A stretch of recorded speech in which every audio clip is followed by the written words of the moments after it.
Un cordial saludo para todas las personas que en este momento se unen a esta lección divina para este domingo segundo del tiempo de Adviento en el ciclo A. Los invitamos para que de forma especial nos dispongamos bien para este momento. Si estamos en nuestra casa, quizás de pronto nos dirigimos ya a nuestro descanso o a nuestro lugar de trabajo. O de pronto, si tenemos la oportunidad de reunirnos en familia, de congregarnos en nuestra comunidad, qué bueno es poder dedicar este espacio y este tiempo para Dios. Por eso vamos a preparar muy bien nuestro texto bíblico y también vamos a disponer el alma y el corazón para que el mensaje del Señor llegue a nuestros corazones. Nos reunimos en el nombre del Padre, del Hijo y del Espíritu Santo. Amén. Invoquemos al Espíritu Santo para que este fuego abrasador que procede de lo alto nos consuma a nosotros para que podamos ser dóciles a la voz del Señor. Por intercesión de María, envía al Espíritu Santo. Divino Padre eterno, en nombre de Jesucristo y por la intercesión de la siempre Virgen María, envía a nuestros corazones al Espíritu Santo. Espíritu Santo, Dios de infinita caridad, danos tu santo amor. Espíritu Santo, Dios de las virtudes, conviértenos. Espíritu Santo, fuente de luces celestes, disipa nuestras ignorancias. Espíritu Santo, Dios de infinita pureza, santifica nuestras almas. Espíritu Santo, que habitas en nuestras almas, transfórmalas y hazlas toda tuya. Espíritu Santo, amor sustancial del Padre y del Hijo, permanece siempre en nuestros corazones. Amén. La lectura que vamos a hacer para este segundo domingo de Adviento está tomada del Evangelista según San Mateo, capítulo 3, versículos del 1 al 12. Mateo 3, versículos del 1 al 12. Por aquel tiempo Juan Bautista se presentó en el desierto de Judea predicando: conviértanse porque está cerca el reino de los cielos. Este es de quien habló el profeta Isaías cuando dice: voz del que clama en el desierto, preparen el camino del Señor, enderezcan sus sendas. Tenía Juan su vestido hecho de pelos de camello, con un cinturón de cuero a su cintura, y su comida eran langostas y miel silvestre. Acudía entonces a él Jerusalén, toda Judea y toda la región del Jordán, y eran bautizados por él en el río Jordán, confesando sus pecados. Pero viendo venir muchos fariseos y saduceos a su bautismo, les dijo: raza de víboras, ¿quién les ha enseñado a huir de la ira inminente? Den pues frutos dignos de conversión, y no crean que basta con decir en su interior: tenemos por padre a Abraham, porque les digo que puede Dios de estas piedras suscitar hijos de Abraham. Ya está el hacha puesta a la raíz de los árboles, y todo árbol que no dé buen fruto será cortado y arrojado al fuego. Yo los bautizo con agua en señal de conversión, pero aquel que viene detrás de mí es más fuerte que yo, y no soy digno de llevarle las sandalias. Él los bautizará con Espíritu Santo y fuego. En su mano tiene el bieldo y va a limpiar su era. Recogerá su trigo en el granero, pero la paja la quemará con fuego que no se apaga. Damos inicio a nuestro segundo paso, que es la meditación. Para ello, como siempre, es importante reconocer un poco el contexto literario para entender qué nos quiere mostrar el evangelista a través, pues, de esta escritura. Mateo, como ya lo habíamos indicado, es el evangelio escrito de una comunidad judía para unos judíos, pero pues estos judíos abren las puertas de su comunidad para que los paganos también puedan recibir y acoger este mensaje. Hay que entender, digamos, la situación que vivía la primera comunidad. Ellos pues tuvieron primero la predicación de Juan Bautista y posteriormente pues toda la predicación, obra y pues la Pascua definitiva de Jesús. ¿Qué pasó después, digamos, del crecimiento de la comunidad cristiana? Que hubo dos vertientes: la comunidad de los discípulos de Juan Bautista y la comunidad de los discípulos de Jesús. ¿Por qué? Porque ambos pues pensaban que ambos eran figuras complementarias. En algún momento se llegó a pensar que Juan Bautista también podría ser como una figura de Mesías. Entonces, entre los discípulos hubo una rivalidad grande. Sí, por eso, digamos, en algunos evangelios siempre vamos a encontrar que los discípulos de Juan preguntan a los discípulos de Jesús, y así sucesivamente vamos a encontrar varias de esas escenas. Entonces, ¿por qué es importante mencionar esto? porque también en nuestra vida nosotros corremos el riesgo de perder el horizonte de saber a quién seguimos. Podemos pretender decir, yo sigo a Dios, pero a través de tal sacerdote, a través de tal profesor, a través de tal maestro, a través de tal iglesia. Pero se nos olvida que el referente fundamental es Cristo Jesús. Entonces Mateo, para tratar de disimular esa percepción errónea, él quiere mostrar que Juan es el precursor de Jesús, que Juan está al servicio de Jesús y por lo tanto que Jesús nunca tuvo ninguna rivalidad con Juan. Al contrario, Jesús se supo servir de la presencia y de la obra de Juan para mostrar en esencia cuál era la radicalidad de su mensaje. Por eso, aquí vamos a encontrar en este evangelio cómo Mateo trata de mostrarnos que el camino es necesario prepararlo a través de las enseñanzas de Juan, pero nuestro fin es encontrar al Mesías, a Cristo el Señor. Entonces inicia este evangelio diciendo, en aquellos días Juan apareció en el desierto. ¿Cuáles días? Según los documentos de Flavio Josefo, que era un historiador judío, más o menos hacia el año 26-27 después del nacimiento de Cristo, aparece la figura de Juan en el desierto bautizando.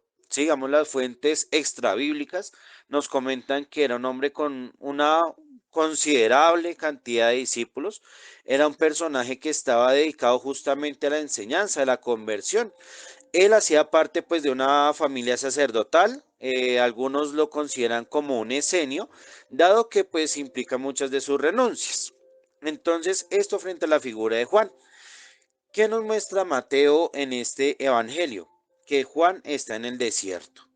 Es decir, Juan nos está invitando a un nuevo éxodo. Así como Moisés, a través de la llamada de Dios, sacó al pueblo al desierto, ahora es Juan el que quiere decirle al pueblo, Dios los espera en el desierto. Hay una nueva liberación, hay una nueva Pascua, hay un nuevo camino que empezar, pero esto se hace si nosotros tenemos en cuenta que es Jesús quien está en este desierto. Por eso la primera invitación de este evangelio es tener esa experiencia de la soledad, del abandono. El desierto es ese símbolo donde yo no tengo ninguna seguridad. Si yo voy al desierto con un equipaje muy grande, yo no lo voy a poder llevar porque el cansancio, el calor, el hambre me consumen. ¿Cuál es la invitación? Ve al desierto sin tus prejuicios. Ve al desierto sin tus precondicionamientos. Ve al desierto sin tus bienes materiales. Ve al desierto tú solo, tú sola.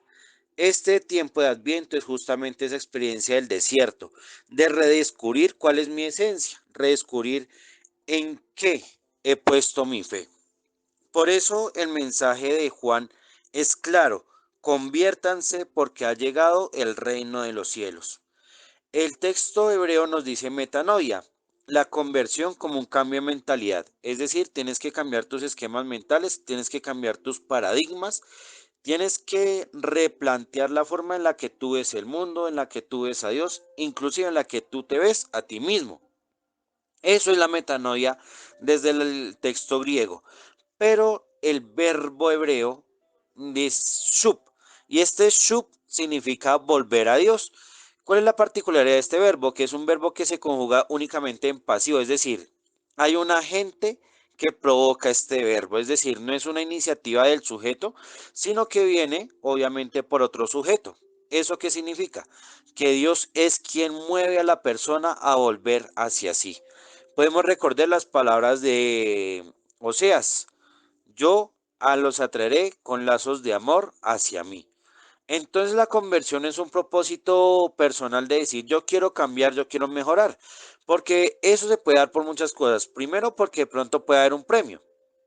Entonces yo ¿por qué me vuelvo mejor hijo? ¿Por qué me vuelvo mejor esposo? ¿Por qué me vuelvo mejor profesional? Ah, porque de pronto me van a dar un premio, porque de pronto me van a dar una recompensa, porque de pronto me van a felicitar. Yo puedo cambiar por iniciativa propia si es una situación de miedo. Ah, no, entonces yo cambio porque de pronto quiero evitar que me castiguen, que me peguen, que todo se termine, que todo se acabe. Pero es muy diferente cuando hay algo más. ¿Yo por qué cambio? No solamente por ser mejor o por evitar algo malo. Yo simplemente cambio porque me mueve el amor. Ese es el motor que me lleva justamente a dar lo mejor de mí. Por eso estas palabras de Juan calan mucho en el pensamiento de la cultura de esa época, porque después de 400 años de silencio de Dios, donde nadie hablaba de Dios, donde Dios está ausente, es el momento de decir, Dios nos está esperando. ¿Por qué se dice el reino de los cielos y no el reino de Dios? Porque recordemos que Mateo, al ser judío, los judíos no pueden mencionar el nombre de Dios. Entonces, el reino de Dios es igual al reino de los cielos. Pero como no podemos nombrar a Dios, se dice el reino de los cielos. ¿Qué quiere decir este reino de los cielos? Que Dios ha llegado, que se ha hecho presente su actuar. En ese sentido se nos cita al profeta Isaías. Se nos dice, voz del que clama en el desierto, preparen el camino del Señor, enderezcan sus sendas. ¿De quién estamos hablando? Isaías, el libro del profeta Isaías, está compuesto en tres partes. Un proto Isaías, el primero, un deutero Isaías, el segundo, y un trito Isaías, el tercero. Esta parte que está citada en Mateo hace parte del deutero Isaías, del segundo Isaías, que es el profeta de la esperanza, de la consolación. Entonces, ¿qué es importante decir de esta citación? Que se cita a Isaías porque Isaías está convocando al pueblo a tener esperanza después del destierro, es decir, va a empezar una nueva identidad. ¿Qué significa esto para nosotros? Que después de las experiencias de pecado, después de las experiencias de fragilidad, Dios nos da la oportunidad de cambiar y de ser mejores. Pero aquí hay algo muy bonito. No es palabra, no son frases. Dice, voz del que clama en el desierto. La voz es el sonido. Es muy distinto a la palabra. ¿Y por qué se hace esta diferencia? Ya lo decíamos al momento de contextualizar a Mateo. Los discípulos tienen que entender que Juan es la voz que prepara la palabra y la palabra es Cristo Jesús. Ahí viene algo muy diferente. Ahí ya hay una sensación de decir que hay un camino de preparación. ¿Y esta preparación qué significa? Allanar, poner plano todo. Es el momento de enderezar, de volver a la rectitud. Pero aunque aquí aparecen las sendas, la palabra original dice enderezcan las veredas, las tribus. Es decir, hay todo un sentido también comunitario. No soy solamente yo, es también la ruta por la que yo puedo trazar. Entonces aquí ya Mateo ya nos muestra como un pequeño perfil de Juan Bautista. Recordemos que en la cultura judía y en la tradición bíblica, el vestido refleja la identidad de la persona. Es decir, si yo me he visto con X o Y prendas porque yo ocupo X o Y posición en el campo social, en el campo político, en el campo militar. Hay algunas cuestiones de ellas que se conservan hoy en día, los uniformes, los trajes, las batas, en fin. Hay todavía aspectos culturales en nuestra época donde el vestido refleja la identidad. Pero aquí se nos quiere decir algo muy interesante. ¿Por qué Juan aparece vestido con piel de camello? Si nosotros miramos el segundo libro de los Reyes, en el capítulo 1, versículo 8, vamos a encontrar que así era como se vestían los profetas. Entonces podríamos preguntarnos, si Juan Bautista era sacerdote, ¿por qué él no vestía como sacerdote y por qué él no estaba en el templo? Porque él está ejerciendo un nuevo sacerdocio. ¿Y cuál es este nuevo sacerdocio? El sacerdocio profético, el sacerdocio de la conversión. ¿Y por qué Juan Bautista comía langostas y miel silvestre? Porque era lo que estaba permitido en el libro del Levítico capítulo 11 versículo 21 como los animales puros. Es allí donde encontramos justamente esta referencia. Entonces ya estamos viendo aquí una identidad de Juan. Juan es el profeta que quiere purificar no solamente su vida, sino llevar a los demás a purificarse para recibir a Dios. En ese sentido se nos habla del bautismo. ¿Qué es el bautismo? Si nosotros miramos la palabra griega es el acto de sumergir, es la inmersión. Cuando yo me meto a la piscina, cuando yo me meto al mar, cuando yo me meto al río y estoy dentro, ahí estoy siendo sumergido, ahí estoy inmerso en el agua. Entonces bautismo es eso, es estar debajo del agua. Pero ya nosotros estamos viendo que aquí hay un significado, un sentido más especial y es la disposición. Yo porque me sumerjo en el agua con Juan Bautista, porque quiero disponerme para recibir al Mesías. Y el texto nos muestra que acudían a él gente de toda Judea y de toda la región del Jordán. Esto nos puede parecer como algo secundario, pero si nosotros tenemos a la mano el mapa, podemos constatar que era una región amplia. Era una región grande que abarcaba más o menos 4, 5 lugares importantes: Perea, la Decápolis, Samaria y Judea. Toda esta región, imagínense la población que estaba allí, que casi todos acudían a escuchar a Juan Bautista ahí en el desierto del río Jordán. Por eso ellos lo que hacen es confesar sus pecados. Aquí tenemos que mirar dos cosas, que se puede entender esta confesión como un arrepentimiento, es decir, yo le confieso a Dios, yo le digo a Dios de que estoy arrepentido por lo malo que he hecho, pero si nosotros miramos la tradición como tal de la piedad judía y de lo que también nos muestra el Evangelio de Mateo, es también confesar cuántas promesas le he incumplido a Dios. Una cosa es fallar, yo de pronto me he equivocado en alguna palabra, en algún acto, en algún pensamiento, puede que eso llegue a pasar, pero lo más importante es tú cómo has defraudado a Dios en lo que le has prometido a Él. Yo le he prometido que va a dejar de hacer X cosa, que va a dejar de decir tal otra, y comienza todo ese juego, digamos, de entre lo que prometo y lo que puedo cumplir. Por eso aquí está un mensaje muy importante también, es que en este tiempo de Adviento, aunque muchos estamos acostumbrados a prometerle y a ofrecerle a Dios muchas cosas, bien sean materiales o espirituales, a veces termina de todo eso quedado en palabras. Lo más importante para Dios no es el pecado que tú has cometido, es como tú te arrepientes y le das la oportunidad de actuar en tu vida. Entonces es así como aparecen dos figuras, los fariseos y los saduceos. Este grupo, digamos, mencionado, hace parte de las sectas judías. Es decir, la comunidad judía, pues en esa época tenía varias sectas, digamos que están los elotes, los esenios, los fariseos y los saduceos. Los fariseos eran de la corriente de la palabra, de la explicación de la palabra, eran todos los dedicados como tal a la predicación, eran justamente los que se dedicaban al estudio de la Sagrada Escritura, mientras que los saduceos estaban más implicados en el rito, en el culto. Por eso, digamos que los fariseos eran más que todo rabinos y los saduceos eran sacerdotes. ¿Por qué se coloca, digamos, como esa separación allí? Porque aquí se ve cómo estas dos personas en sus concepciones religiosas ven equivocadamente a Dios. Ellos pretenden como manipular a Dios, entonces se manipula a Dios desde la exigencia moral, la rectitud, fariseos, o se ve a Dios como alguien con el que yo puedo negociar en el culto. Entonces yo ofrezco, yo doy y Dios a cambio me perdona. Por eso lo que dice Juan Bautista para ellos es también para nosotros, raza de víboras. Se está haciendo un juicio moral, es decir, ustedes no pretendan jugar con Dios, porque Dios no se puede ni comprar, ni Dios se puede negociar. No pretendan que con esos actos ustedes quieren huir de la sentencia de Dios. Entonces, él les dice claramente, no pretendan que ustedes con eso van a pretender, digamos, justificarse porque son hijos de Abraham. ¿Por qué se dice esto? Porque ellos pensaban que por ser de la cultura judía, por ser justamente por la tradición de haber recibido esta fe de Abraham, ellos ya eran salvados. Pues resulta que no.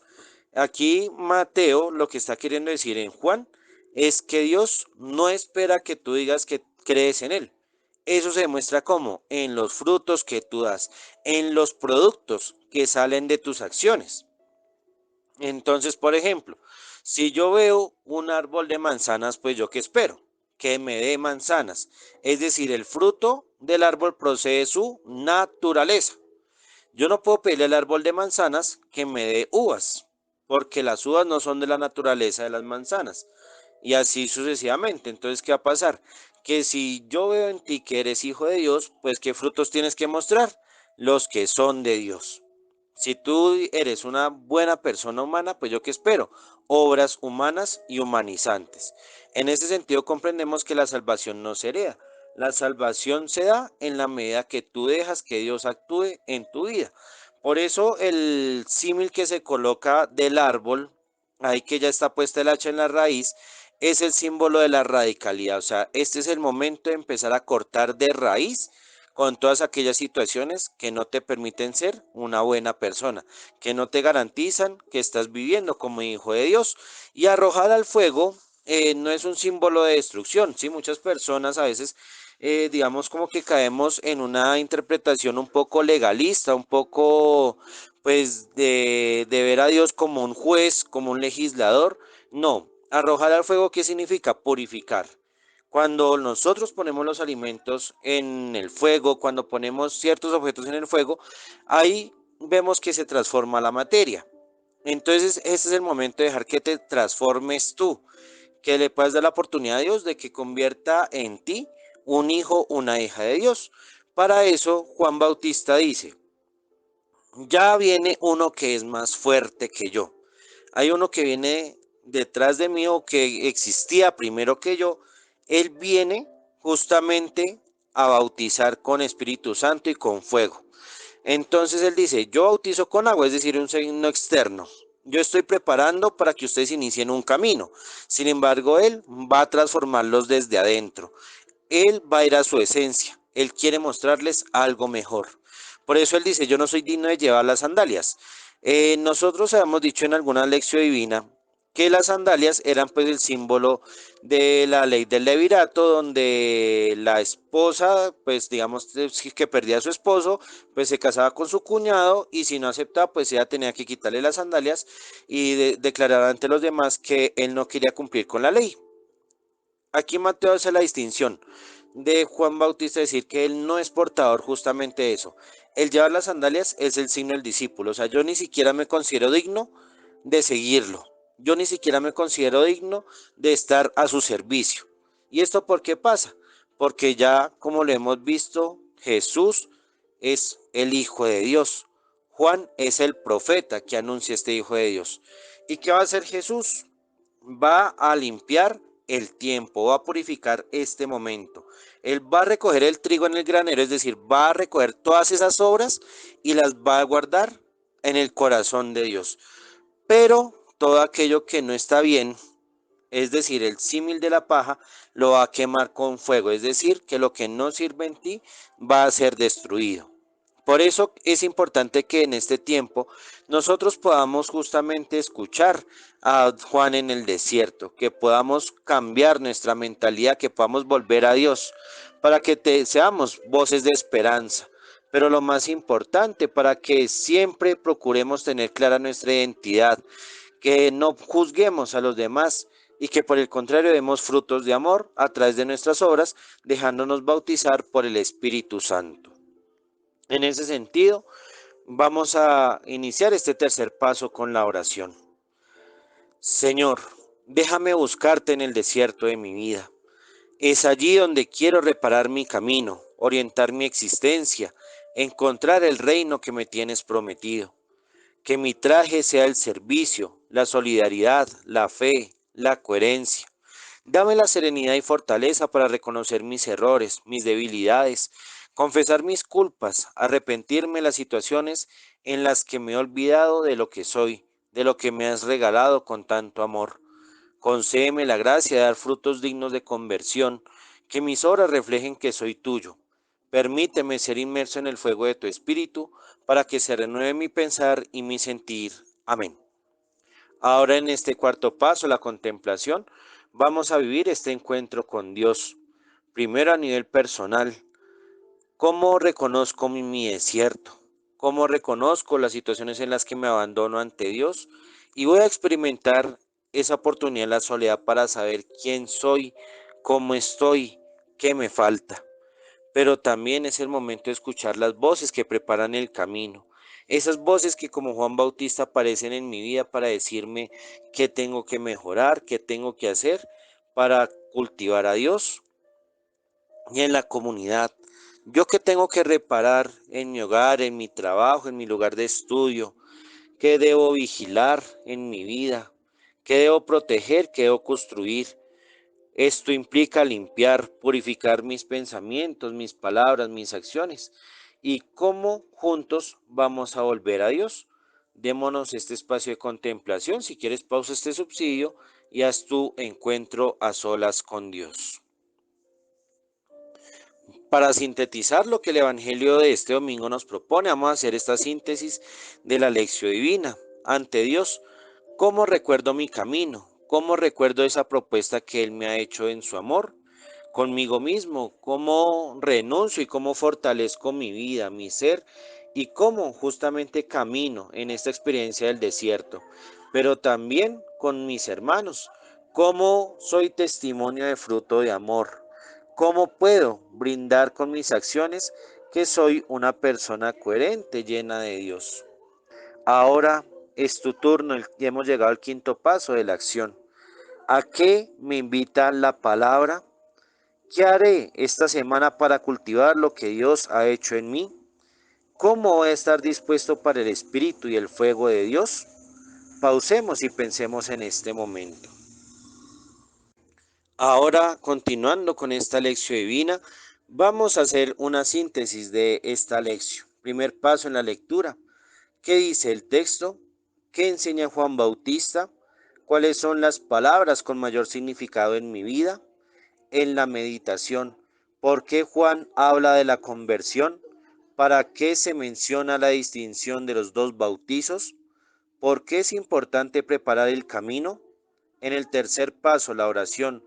¿Qué le quiero decir a Dios desde lo leído? ¿Qué le ofrezco a Dios a partir de lo vivido? ¿Qué quiero pedirle a Dios? Y en el cuarto paso, la contemplación. ¿Cómo vivo este texto? ¿Qué significaría para mí el desierto, el camino y el fuego? Hagamos nuestra lección divina.